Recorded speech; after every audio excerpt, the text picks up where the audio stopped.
ये बात उन दिनों की है जब बुद्ध आम्रवन में अपना समय व्यतीत कर रहे थे। इस समय तक बुद्ध की प्रसिद्धि दूर दूर तक फैल चुकी थी। बहुत दूर दूर से लोग अपनी चिंताओं और परेशानियों का समाधान खोजने बुद्ध के पास आते थे। ऐसे ही एक दिन जब बुद्ध आम्रवन में अपने शिष्यों को प्रवचन दे रहे थे तो एक अधेड़ उम्र का व्यक्ति अपने 20-21 वर्ष के पुत्र को अपने साथ लिए बुद्ध की तरफ चला आ रहा था। जब वे प्रवचन स्थल के पास पहुंच गए तो बुद्ध ने एक नजर उन पर डाली और इशारे से प्रवचन में बैठने के लिए कहा। जब प्रवचन समाप्त हो गया और सभी लोग वहां से चले गए तो बुद्ध ने उस व्यक्ति को अपने पास बुलाया और बैठने के लिए कहा। वहां चारों तरफ हरियाली छाई हुई थी। मौसम बहुत सुहाना था और तरह तरह के पक्षियों की आवाजें गूंज रही थी। ऐसा नजारा देखकर उस व्यक्ति को अंदर से असीम शांति महसूस हो रही थी। इसके बाद बुद्ध ने उस व्यक्ति से आने का कारण पूछा तो इस पर व्यक्ति ने कहा, हे तथागत, मैं 2 दिन की लंबी यात्रा करके अपने पुत्र को आपसे मिलवाने लाया हूँ। ये मेरा इकलौता पुत्र है और ये हर समय थका थका रहता है। ऐसा लगता है जैसे इसके अंदर कोई जान ही नहीं है, कोई प्राण ही नहीं है। इसका स्वभाव भी काफी चिड़चिड़ा हो गया है। अगर हम इससे कुछ भी कहते हैं तो ये हमारी छोटी छोटी बातों पर गुस्सा हो जाता है। इसके देखने की क्षमता भी उम्र से पहले ही कमजोर हो गई है और इसके बाल भी सफेद पड़ने लगे हैं। इतनी कम उम्र में इतनी बड़ी उम्र का लगना, मुझे तो कुछ समझ नहीं आ रहा कि इसके साथ हो क्या रहा है। तथागत, मैं अपने पुत्र के स्वास्थ्य को लेकर बहुत चिंतित हूँ। जब मैं अपने पुत्र को वैद्य जी के पास लेकर गया तो उन्होंने कुछ औषधि दी और कहा, अपने पुत्र को तनाव कम लेने के लिए कहो। वो अपने दिमाग में बहुत अधिक तनाव लेता है, इसलिए उसकी ऐसी हालत हो गई है। लेकिन मुझे उनके बहुत समझाने के बाद भी तनाव का मतलब समझ नहीं आया। मुझे नहीं पता कि तनाव होता क्या है, यह किन कारणों से आता है और उसे कैसे अपने पुत्र के दिमाग से निकालूं। लेकिन मुझे सबसे पहले तो ये समझना है कि तनाव होता क्या है। इसीलिए तथागत, मैं आपके पास आया हूँ। कृपया आप मेरी समस्या का समाधान कीजिए। यह सुन बुद्ध उसके पुत्र को बड़े ध्यान से देखते हैं। उसके चेहरे को देखते हैं, उसकी आंखों को देखते हैं और फिर उसके हाथों के नब्ज को भी देखते हैं। यह सारी विधि करने के पश्चात बुद्ध उस व्यक्ति से कहते हैं, तनाव लेना तो कोई नहीं चाहता, लेकिन फिर भी यह तनाव लोगों के दिमाग को दीमक की तरह पकड़ लेता है और व्यक्ति जान भी नहीं पाता कि वह तनाव में जी रहा है। लेकिन अगर व्यक्ति तनाव के कारणों को अच्छे से समझ लेता है और तनाव के बारे में कोई ऐसा पैमाना बना लेता है जिससे वह जान सके कि वह कितने तनाव में है, तो वह इस समस्या का समाधान भी खोज सकता है। सबसे पहले तो तुम ये समझो कि तनाव होता क्या है। जब भी कोई व्यक्ति कोई काम कर रहा होता है लेकिन उसका मन कहीं दूर भटक रहा होता है, कल्पनाओं में होता है, तो उसके शरीर और मन के बीच एक दूरी पैदा हो जाती है। यह दूरी जितनी अधिक होगी, व्यक्ति उतनी ही ज्यादा बेहोशी की अवस्था में होता है और शरीर व मन के बीच की इसी दूरी, इसी खिंचाव को तनाव कहा जाता है। आखिर कोई पसंदीदा खेल खेलने के बाद व्यक्ति चुस्ती और प्रसन्नता से क्यों भर जाता है, जबकि उसने तो अपने शरीर को थकाया है। लेकिन समझने वाली बात यह है कि खेलते समय मन और शरीर एक साथ पूरी तरह से उस खेल में केंद्रित होते हैं, जिससे शरीर और मन के बीच दूरी पैदा नहीं होती और कोई तनाव पैदा नहीं होता। और अगर दिमाग में कोई तनाव था भी तो वो फिर दूर हो जाता है। लेकिन इसके विपरीत जब हम कोई ऐसा काम करते हैं जो हमें पसंद नहीं, तो हमारा शरीर तो उस काम को कर रहा होता है, लेकिन हमारा मन कहीं दूर कल्पनाओं में भटक रहा होता है, जिससे शरीर और मन के बीच एक दूरी पैदा हो गई और तनाव में जन्म ले लिया। इसीलिए व्यक्ति को एक समय पर सिर्फ एक ही काम करना चाहिए और अपने तन और मन की सारी शक्ति उसी एक काम पर लगा देनी चाहिए, जिससे व्यक्ति के अंदर तनाव पैदा ही न हो। इसके बाद बुद्ध ने कहा, तनाव पैदा होने के मुख्य 8 कारण होते हैं और जिसने इन कारणों को समझ लिया वह जीवन भर तनाव मुक्त रह सकता है। मुख्य कारणों में सबसे पहला कारण है अति महत्वाकांक्षी होना। महत्वाकांक्षी होना अच्छी बात है, लेकिन क्या कभी आपने इस बात पर ध्यान दिया है कि इंसान के लक्ष्य कभी पूरे ही नहीं होते। उसका एक लक्ष्य पूरा हुआ नहीं कि वह दूसरे की तरफ भागने लगता है, दूसरा पूरा हुआ तो तीसरे की तरफ, और इस तरीके से वह अपने लक्ष्यों को पाने के लिए जिंदगी भर गोल गोल घूमता रहता है। इसीलिए जो व्यक्ति अति महत्वाकांक्षी होता है, जिसने बड़े बड़े लक्ष्य बनाए होते हैं, वह वर्तमान में कभी रह ही नहीं पाता। उसका मन सदैव भविष्य की योजनाएं बनाने में ही व्यस्त रहता है। उसका शरीर तो वर्तमान में रहता है, लेकिन मन भविष्य में ही रहता है, जिससे मन और शरीर के बीच दूरी पैदा हो जाती है और वह तनाव भरी जिंदगी जीने लगता है। बुद्ध के मुंह से यह बात सुन उस लड़के ने कहा, बुद्ध, तो फिर इसका मतलब है कि हमें लक्ष्य नहीं बनाने चाहिए, क्योंकि लक्ष्य बनाना भी तो महत्वाकांक्षा ही है। इस पर बुद्ध ने कहा, जीवन में लक्ष्य बनाना कोई गलत बात नहीं, लेकिन समस्या तब उत्पन्न होती है जब हम अपना पूरा ध्यान उस लक्ष्य से मिलने वाले परिणाम पर ही लगा देते हैं और उसके परिणाम की चिंता करते रहते हैं। व्यक्ति को वर्तमान में जीना आना चाहिए। आप लक्ष्य बनाइए और उस लक्ष्य की प्राप्ति के लिए कड़ी मेहनत करिए, लेकिन साथ ही साथ आपको इस बात का भी ज्ञान होना चाहिए कि आप अभी वर्तमान में जी रहे हैं और वर्तमान ही सत्य है। बुद्ध ने आगे कहा, तनाव का दूसरा सबसे बड़ा कारण है ईर्ष्या। जब व्यक्ति ईर्ष्या और जलन से भर जाता है तो उसका मन अंदर से सड़ने लगता है। ईर्ष्या एक आंतरिक घाव है। आंतरिक घाव यानी मन का घाव।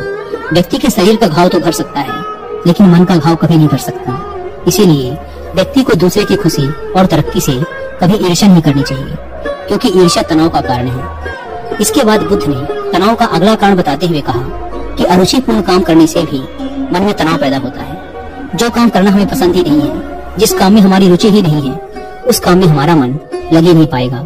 हमारा शरीर तो वहीं बैठा रहेगा, लेकिन हमारा मन कल्पनाओं की उड़ान भरेगा, जिससे शरीर और मन के बीच दूरी पैदा हो जाती है और व्यक्ति तनावग्रस्त हो जाता है। इसीलिए इंसान को हमेशा अपनी रुचि के अनुसार ही कार्य करने चाहिए। अगर व्यक्ति ने यह पता कर लिया कि उसे कौन सा काम करना पसंद है और वो उसी काम को अपने जीवन का लक्ष्य बना लेता है, तो फिर वो काम उसके लिए काम नहीं बल्कि खेल बन जाता है। ने कहा, तनाव का चौथा कारण होता है किसी दूसरे से अपेक्षा रखना। बुद्ध ने उस व्यक्ति की ओर इशारा करते हुए कहा, एक पिता होने के नाते तुम्हारी अपने पुत्र से बहुत सी अपेक्षाएं होंगी कि तुम्हारा पुत्र एक बहुत ही कामयाब इंसान बने, तुम्हारा नाम रोशन करे, जैसा तुम चाहते हो उस तरह का जीवन जिए, तुम्हारी हर बात माने। लेकिन क्या आज तक कभी किसी की सारी अपेक्षाएं पूरी हुई हैं? जब भी कोई व्यक्ति किसी दूसरे से कोई अपेक्षा रखने लगता है तो वो अनजाने में अपने लिए तनाव पैदा करने लगता है। जरा सोचो कि अगर तुम्हारा बेटा तुम्हारे अनुसार काम नहीं कर रहा और वो नहीं बन पा रहा जो तुम उसे बनाना चाहते हो, तो निश्चित रूप से तुम्हारे दिमाग को तनाव पकड़ लेगा। तुम तनाव से भरा जीवन जीना शुरू कर दोगे और इस तनाव के वश में आकर तुम ऐसा व्यवहार करोगे, ऐसी बातें करोगे कि तुम्हारा अपने पुत्र के साथ संबंध और भी खराब होता चला जाएगा। इसीलिए व्यक्ति को जितना हो सके उतनी कम अपेक्षाएं दूसरों से रखनी चाहिए, और अगर पूरी तरह से तनाव मुक्त रहना है तो दूसरों से अपेक्षा रखना ही बंद कर दो। इसके बाद बुद्ध ने कहा कि शारीरिक कष्ट भी इंसान के तनाव का एक कारण होता है। जब व्यक्ति किसी शारीरिक पीड़ा से गुजर रहा होता है तो उसका पूरा ध्यान बस अपने उस शारीरिक दर्द पर होता है और वो पूरे दिन बस उसी के बारे में सोचता रहता है, जिससे उसका मन दुख के विचारों से भर जाता है और ऐसी स्थिति में व्यक्ति तनावग्रस्त रहने लगता है। यह सुन उस व्यक्ति ने कहा कि हे बुद्ध, शारीरिक दुख तो किसी भी व्यक्ति को हो सकता है, तो फिर क्या वह व्यक्ति जीवन भर तनाव में ही जिएगा?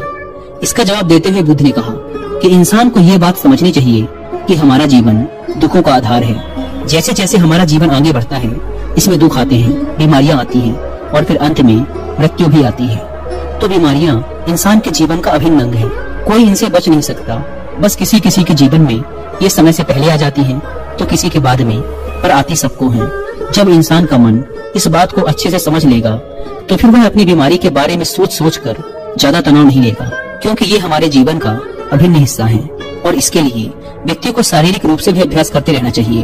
अपने जीवन में व्यायाम और स्वस्थ जीवन शैली को भी जगह देनी चाहिए, ताकि उसका शरीर लंबे समय तक निरोगी रहकर सही से काम कर सके। तनाव का अगला कारण होता है अपनी योजनाओं को समझने के लिए समय न देना। कुछ लोगों के दिमाग में कोई विचार आया नहीं कि वो बिना सोचे समझे उस पर काम करना शुरू कर देते हैं, और जब उस काम में उन्हें असफलता मिलती है तो वो तनाव से भर जाते हैं, क्योंकि उन्होंने उस काम को शुरू करने से पहले उसके बारे में पूरी जानकारी इकट्ठा नहीं की थी। इंसान को कोई भी काम शुरू करने से पहले उसके अच्छे और बुरे परिणामों के बारे में ठीक से सोच विचार कर लेना चाहिए। इंसान को इस बारे में भी सोच लेना चाहिए कि अगर ये योजना सफल नहीं हुई तो फिर इसके बाद मैं क्या करूंगा।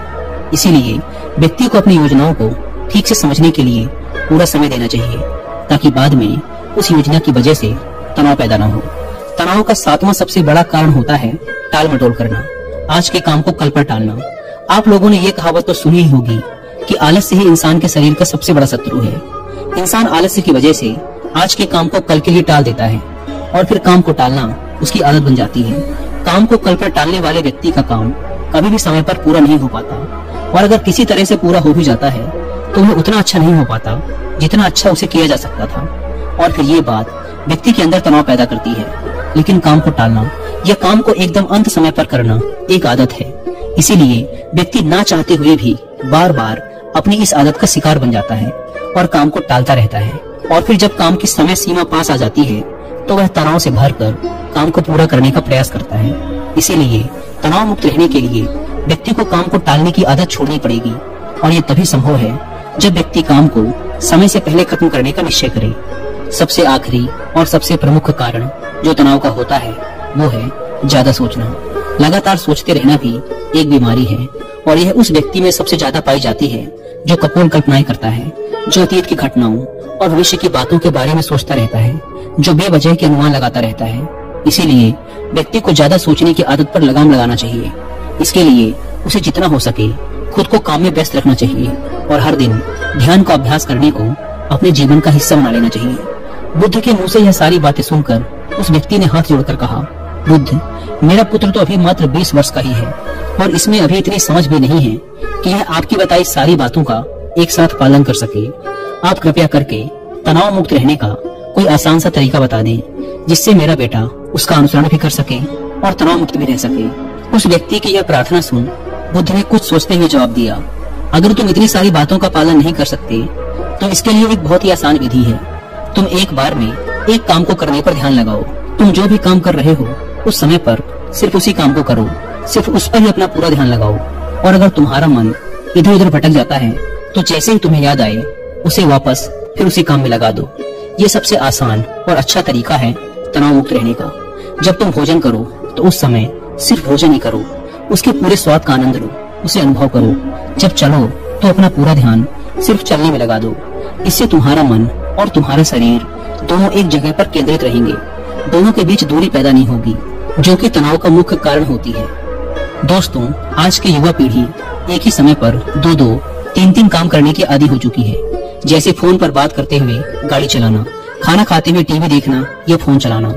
और फिर इनकी शिकायत रहती है कि मैं तनाव में जी रहा हूँ, मेरा मन अशांत रहता है, मैं चिड़चिड़ा सा हो गया हूँ। जब कोई व्यक्ति एक ही समय पर 3-3 काम करेगा तो तनाव पैदा होना तो स्वाभाविक है, क्योंकि दिमाग तो एक समय पर पूरा ध्यान लगाकर सिर्फ एक ही काम कर सकता है।